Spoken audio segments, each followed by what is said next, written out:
Hey, what's up, everyone? This is Jason Tucker, and this is WPwatercooler's WPblab. This particular episode, if you notice, it looks a little bit different, is we're actually going to be streaming over this thing called Crowdcast. And Crowdcast is greatly being sponsored by our friends over at ServerPress, makers of desktop servers. So I want to say thank you very much for you folks for helping us out by sponsoring us. Let's go and introduce ourselves, because we're doing what we call a WPblab Quickie. I know it's a little bit of a, I don't know, like, it's silly to say it's a quickie, but the whole idea is that we want to do like 30 minutes and just kind of talk about a particular subject matter, knock it out real quick, and feel like that you guys were fed and you had a little bit more information than you did when we started. So Bridget, tell us a little bit about yourself. Hey, my name is Bridget Willard. You can find me blogging at bridgetwillard.com. I talk a lot about social media and WordPress. Nice. I'm Jason Tucker. You can find me over at Jason Tucker on Twitter. My website is jasontucker.blog. Wow, is it really dark in here?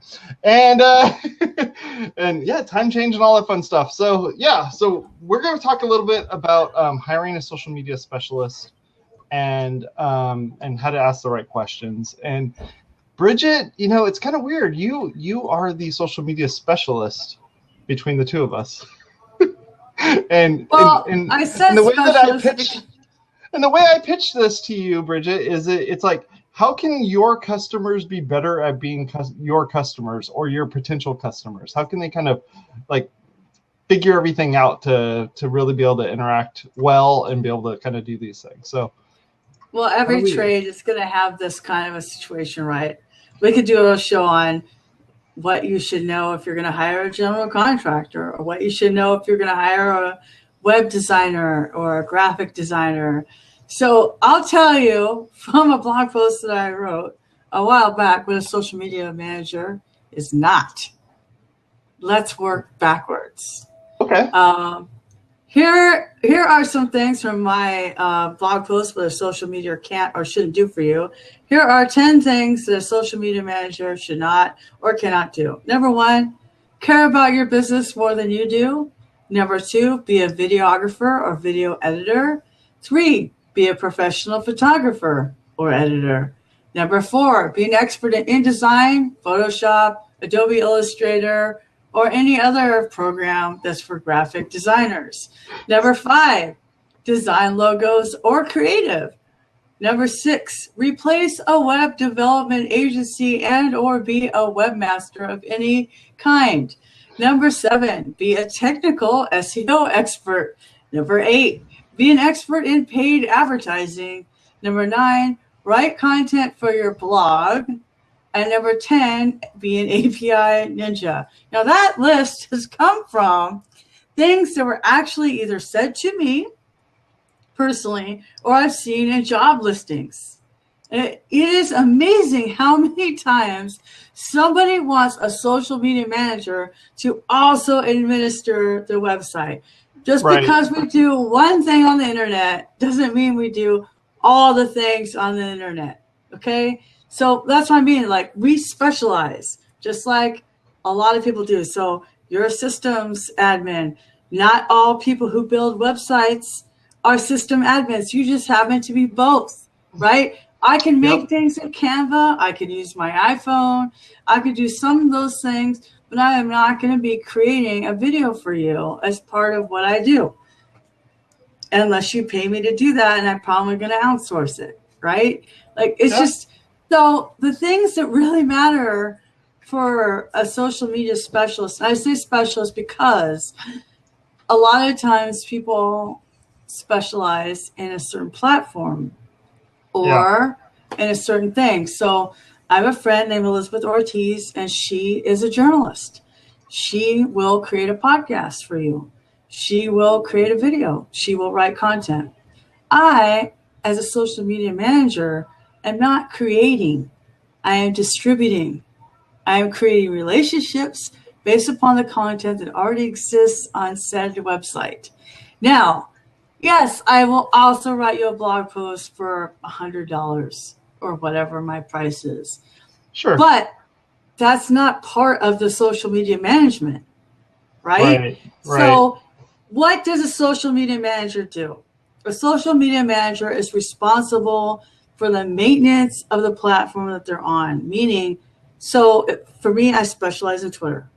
When I say I'm going to manage your social media at any level for Twitter, I will be following people back. I will be putting them on lists. I will be monitoring your account for mentions, including hashtags, in case somebody hashtags your name, including your website URL, because I do searches for your website, right? And that would mean also not just monitoring, but replying. And if something is out of my depth, I will contact you via, for me, Slack, because most of my clients are WordPress products or services, so they all have Slack. Sure. And I'll go, I don't know the answer to this question, and they'll either tell me or they'll respond, right? So it's monitoring, replying, and building based upon the content that I post. For me, I would ask a social media manager, what kind of content will you post? Where will you get the content from? Will I have an opportunity to approve the content? How far in advance will I be able to see it? Those are some things that are best practices. Now, for me, I have a Twitter Lite package where it's just like, hey, if I see something, I'll just post it for you. And there's no approval process, right? But these are the questions you want to ask. What is your social media manager going to be doing? Are you charging by the month? Are you charging by your time? If you're charging by time, how will you track your time? See how you know what? I would not trust a social media manager who charges by the hour. There's no way you can do it well and really track your time. Yeah. It's not like web development work. It's a totally different. No, because you're not just only and look. So let's say they only look at your account between 7 a.m. and 8 a.m. and that's 1 hour. Then they never look at it again for 23 hours. Is that what you want? Yeah. That's not what I want. Like, when are you going to what are the hours that you're going to monitor my account?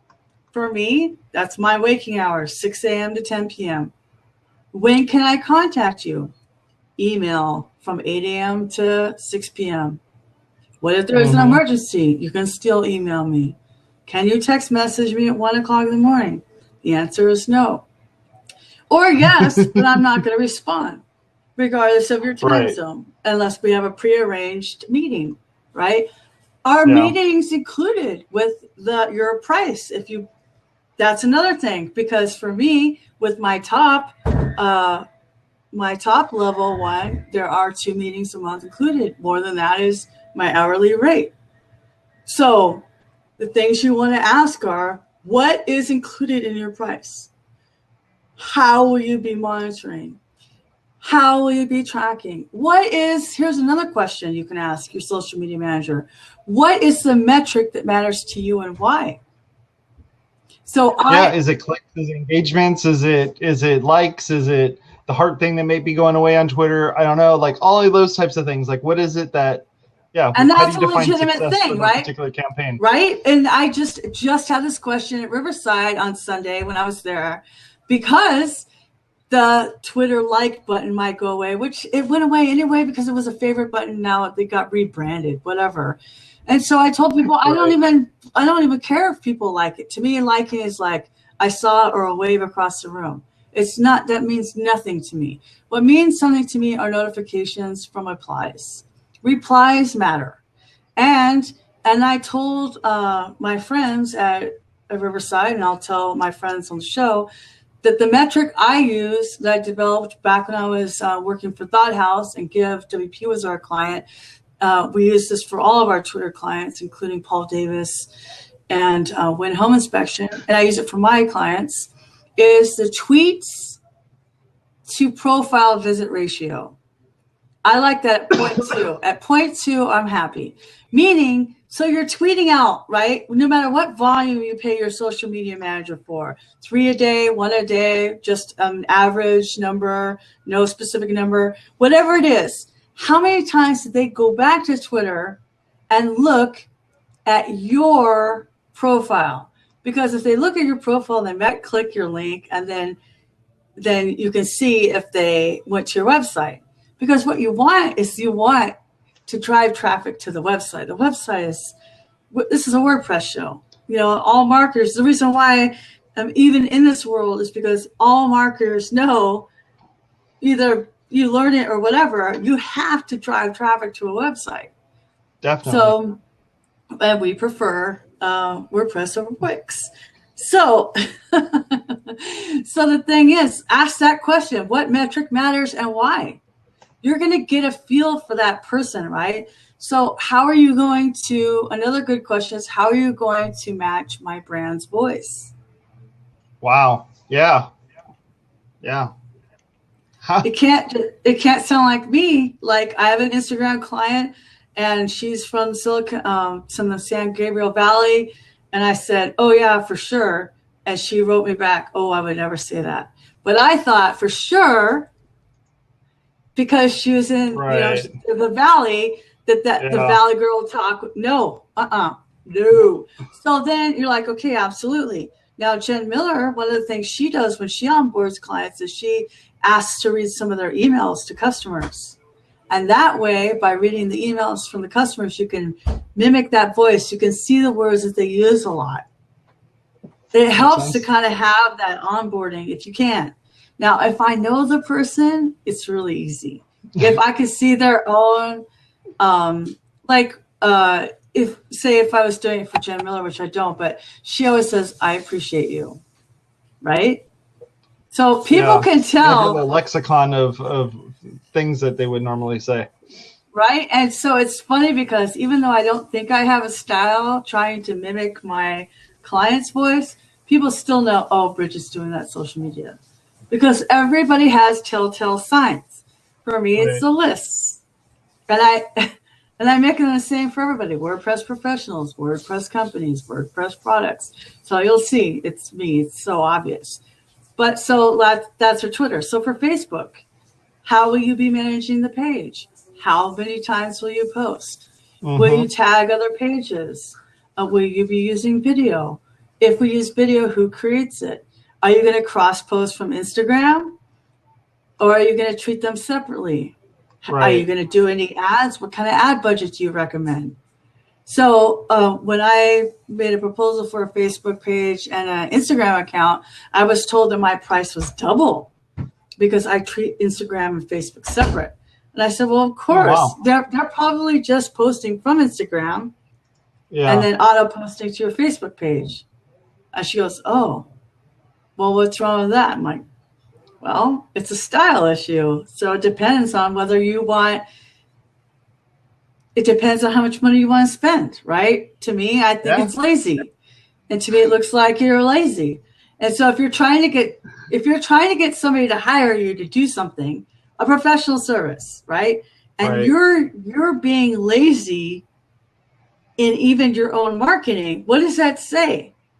The whole concept that a cobbler's children have no shoes is just lazy. So of course, maybe I don't pay attention to my own website as much as I pay attention to my clients, maybe. But I haven't blogged in a week or two, but that's not years, right? And I know that I can always share my own Twitter analytics, because that's another thing I've been asked. I've been asked, can you show a case study or your client's analytics? No, I cannot. It's their analytics. I'm not going to share that. I can share mine. Sure. That's why I share mine. And that's like my own social media accounts are my portfolio. They're my living organic portfolio. So when you're going to hire somebody, go look at what they do, because it's not going to be any better than what they do for themselves. No matter, I mean, it might be, but come on, that's how you're judged.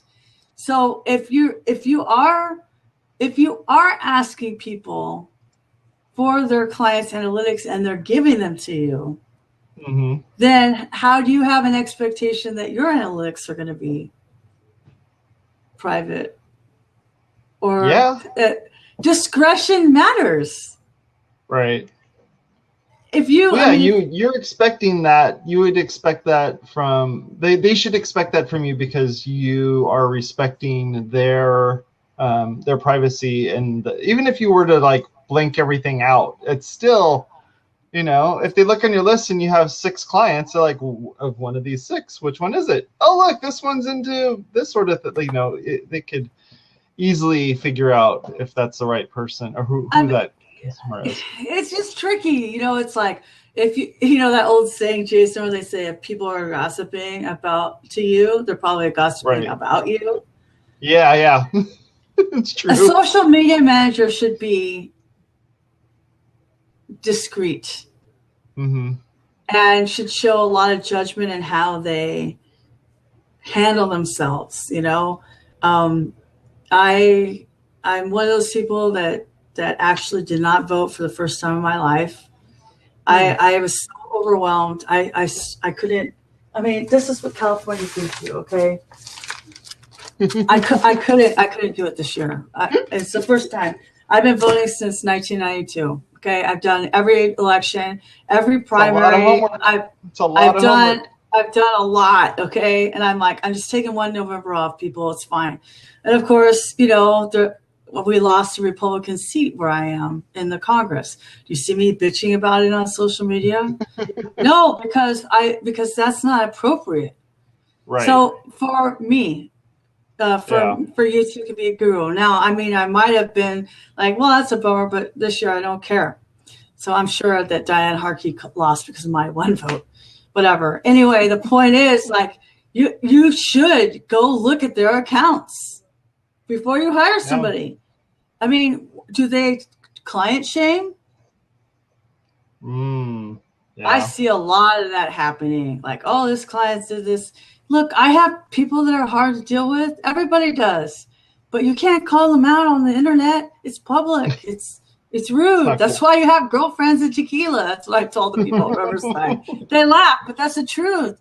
Like, we all have those clients that drive us crazy, but we don't put it on the internet because we have discretion. So ask them what their plan is. Ask them how they get charged. Ask them what is their strength.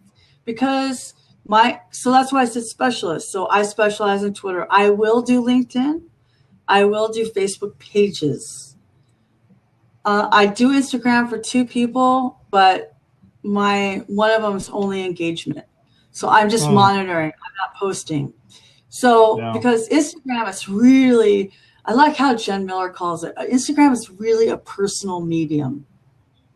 Totally is. It's photos. It's a little bit of story. There's no links that you can click on anything except for the thing in your bio. Unless you do an ad, and you can do that from Facebook. Yep. Right? So your Facebook page manager can do that. But the actual posting, it's really hard to do a really good job at that. I'm trying really hard to do a good job for one of my clients. And I realized, you know what? It's just not my strength, and I don't want to do it anymore. I mean, I'm not going to fire the client, but I realized, okay, I found my limit. No Instagram. I'm good at doing the replies and stuff, but not the posting, because what makes Instagram so great is like, oh my gosh, this is Jason Tucker's picture. There's him and Linky. They're going on a walk. You feel like you're part of his life, more so than Twitter. Right? Twitter is more like you're learning about a brand and you're learning about their products. Instagram's the backstory. Instagram's the DVD extras of a brand. And it really should be the brand that is doing the actual posting. And then there's Pinterest, which I haven't even touched because I just don't do it. But Carol Stevens specializes in Pinterest, right? Then you have all the other social networks like Snapchat. I don't even know how you would do that for a brand. I don't even know how you would outsource Snapchat like that, because that's even more personal, unless you just did advertising, right? So there's a lot of ways, and we haven't even touched email marketing, which I have written emails for people, but you really want to hire somebody like amyhall.biz, right? Because inbound marketing is your thing. See, the thing where this is what matters. Whatever people specialize in, they're going to excel at. You don't want to hire me for Instagram or email marketing. You want to hire me for Twitter. That's it. Pretty much. Like, I do some other things, but that's not. So ask your person, ask them, what is your strength? If they don't know, maybe they don't have enough experience. Right. I mean, I didn't know. And there's nothing wrong with that. It's like fine. You said, there are specialties in this. And just because I know how to work on a Mac computer doesn't mean I know how to work on a Windows computer. If I know how to fix, a particular type of printer, can I really fix another kind of printer? If you know how to work on Chevys, does that also mean you know how to work on a Volkswagen? Like, these things, not everything is cross-pollinates. Not everything is something that you can just instantly absorb because you logged in and went, oh, I know how this thing works. I mean, like, for instance, today with using Crowdcast, it took us a couple minutes to go like, how do I get this Crowdcast thing to work correctly? Give me a minute. Let me poke around in here real quick and see how does this work and how does that work? I mean, for instance, right now I'm looking, I'm like, oh man, it's 5:30. But then I look and I'm like, we've only been talking for 20 minutes because we only turned it on 20 minutes. So, because at least mine says on the bottom there, I'm doing 20 minutes. But there's things where if you don't understand how the system works, you can't be an expert at it. You can't just go like, oh, from osmosis, I know exactly how this thing works. No. This is the sorry, problem it doesn't with, work that way. Yeah, having interns too. And so I would say, have you used Twitter? Right. How much do you use Twitter? How do you use Twitter? Right? So if you're only using Twitter for when you're watching Midnight following the hashtags on Comedy Central, that doesn't mean you know how to do it as a business. But it does tell me that you're really good at live hashtag engagement. So that person would be good at doing a conference. Because Midnight, Comedy Central has this show called Midnight, and you see these hashtag things going on, like jokes, like change movie with with one word or something like that, whatever. There's always something, and they're really good at hashtags. That tells me they'd be good at conferences, because conferences are hashtag driven. See, so you have to be able to see beyond the like overarching, right? And so a lot of times, I was at an event the other day, and I said, "What's the hashtag?" They go, "What?" Okay, events need hashtags. So, and also a social media person isn't necessarily the best person to put at your booth at a conference. Yeah, there's a reason why they are on the internet doing what they do. Maybe they're not people. And, maybe they're internet people. Some of us can do both, but that is a different skill.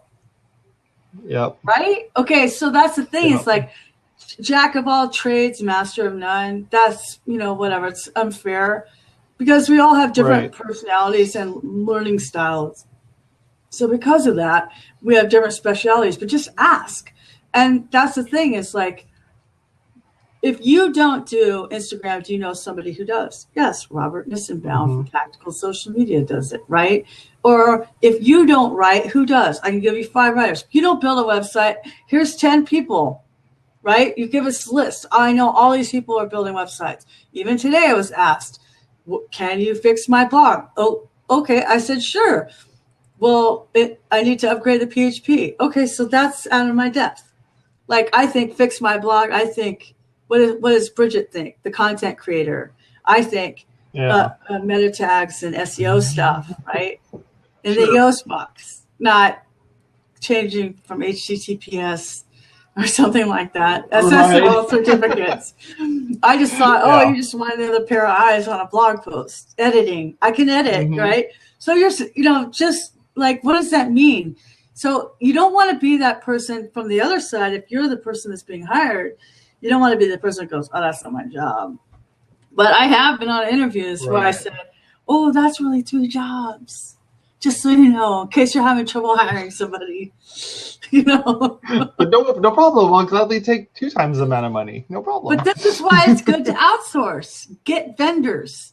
That way you can assemble a team. Or ask the social media person. So if you don't do this, what do you suggest?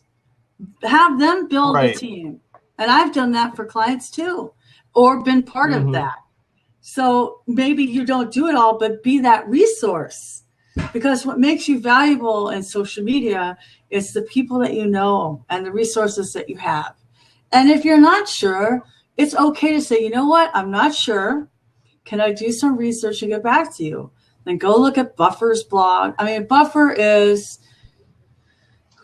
man, they actually do, to me, they're better than HubSpot or anybody like that. They really dive into the analytics on things. If you ask HubSpot or Moz or Spark Toro, Rand Fishkin's new company, Yoast, those are really, and Copy Blogger, those would be like my main places to go ask a question about it.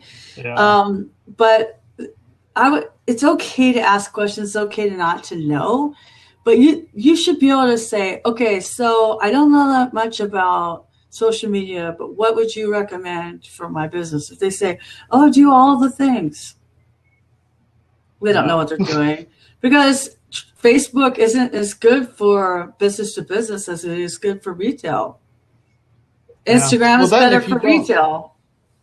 Sure, and you need to know their audience too. So if they're not spending the extra however much time doing the discovery to figure out like, oh, my customer base is really active here, they are not using this here. Like, you wouldn't go and like, start selling handbags on Twitch. Like, that's just not a thing.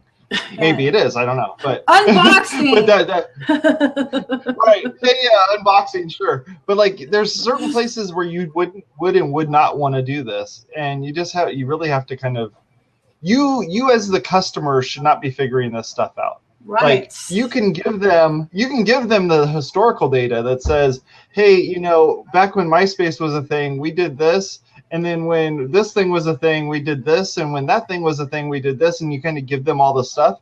At the end of it, they go like, hey, have you ever done video before? And you're like, actually. Or maybe they go like, no, I've never done video before. Well, great. Maybe we need to look into doing something like that. Right. Okay, which outlet do you want to do video? Are you looking for teens? Are you looking for adults? Are you looking for this? Are you looking for that? Are there, actionable buttons that you can click on to do stuff? And that's all that stuff that's there. And that's when Google Analytics matters. But if they don't have that set up, again, it goes back to the website. Yeah. Now, I goes back to the website. That person who does not maintenance, but I have installed plugins on my client sites, and I have written content and created pages and even created templates for one of my clients, an agency in Beaver Builder, and added page content. Like, I have done that, but I am kind of steeped in WordPress, and developers are my friends. You know what I mean? But most social media managers, that's not what they do. And that's not what they're supposed to be doing. Even if they write content, the deliverable is usually Google Doc. They're not the ones loading it. And in general, and I think you would agree with this, you really don't want a whole lot of people in the back end or in the admin of your website. Nope. And if you're not doing it, if you're not setting that up appropriately, like, oh yeah, I'll just give them admin access, and then they're in there and they're moving all your Beaver Builder stuff around, or they're deleting things, or they're changing stuff. No. Yeah. Give them a Google Doc. Say, here, fill this Google Doc with text, and then I'll copy paste and make that happen. Oh, which brings us to the next thing. But wait, I will say this. Yeah. You know how much I hate Gutenberg in general as a thing. Today I copy pasted from a Google Doc, and it was perfect. No spans. It just won my heart. It just won my heart a little bit. Because I had a 2,600 word document that the marketing team wrote, and the Make WordPress site is on Gutenberg whether you want it or not. Copy. It even pasted the images, Jason, from a Google Doc. Really? And the Grinch's heart grew 10 times bigger. Wow. Okay. See, I haven't done that yet. That's pretty cool. That was for me, somebody who works at Google Docs, that was awesome, because normally I have to go and then paste it in the Sure. And erase the format and then go in and put all the things. That was such a pain. I'm telling you, I was really happy about that. I haven't publicly tweeted about it yet, but I will. But like, since our show knows my normal feelings, my feelings are about the economics of it and the breaking changes. But I will say that one experience as a content creator, boom, thank you, Gutenberg, boom, you have my heart. Because I'm telling you, that those spans, they just like kill you. Right. I hate the spans. See, because I'm not an HTML person. I know enough. Yeah. I took the classes in like 1990, whatever, and I took free code camp, and I can read HTML, and I can probably write it from scratch. It's fine. But I don't want to do that. Yeah. And it takes too long. It's not what I want to do. It's why I'm using the internet. What was the last thing you were going to say before I gave a little bit of love to Gutenberg? Well, we were we gonna do a tool or tip of the week today? No, I don't remember. No, I was just telling you this other. Oh, you had one queued up. Other website. It was word2html.com because I have to write in HTML in order for it to do it right, because it doesn't have the stupid tiny MC that everybody thinks is stupid that I love. I love Tiny MC, and I'm telling you, I was like, why am I writing? I write in a Google Doc, then I go to paste it, and even if I write in markup, and I put the quotes around a link, it's the wrong kind of quotes. It's the curly quotes, not the straight quotes, so it doesn't work, and then I have to go and paste it into Notepad because it's a stupid Mac. Yep. I mean, a Win PC, and then I have to go switch it back, and I go, you know what? I'll just open a WordPress thing. And I'm like, I don't have passwords for WordPress right here at this computer because we don't use it. So I was like, there has to be something that will make HTML for me out of like with a tiny MC thing. It's I think it's word2html.com. Oh, cool. I think that's what it was. I was like, thank you, Jesus, because then I can just it's exactly the way I want it. Then I go to the code editor of the stupid CMS we're in, and I go copy, paste, save. It works. Because, see, we think WordPress, we're like, oh, that's so old school. Well, there's CMSs that exist, or website platforms, or whatever this website is on, that don't use it, okay? So we're like the spoiled kids going, oh, this is so ghetto. I'm only on a 3G connection. I'm over here with AOL 5.0, okay? Right. Yeah. So that's the Gutenberg Tiny MCE. There's good things about both of them at the end of our show. Sure. Ta-da! Hey, I want to say thank you very much for all the folks that were actually watching. We were streaming on a few different networks today, so we're gonna try it out and figure out how it works. Ultimately, we'd love it if you just came to home base here and actually, interacted with us through our chat. There are other places in which we're going to be pushing this stuff out to, including Facebook. I saw that James Tryon as well as Manny Costa were over there on Facebook, chatting with each other over there. And we're going to try this on a bunch of different places, YouTube and all that sort of fun stuff. So we'll give it a shot. We'll see how it goes. I'm loving it so far. Now that I figure out how to hit the go button and everything. And that's about it. Talk to y'all later.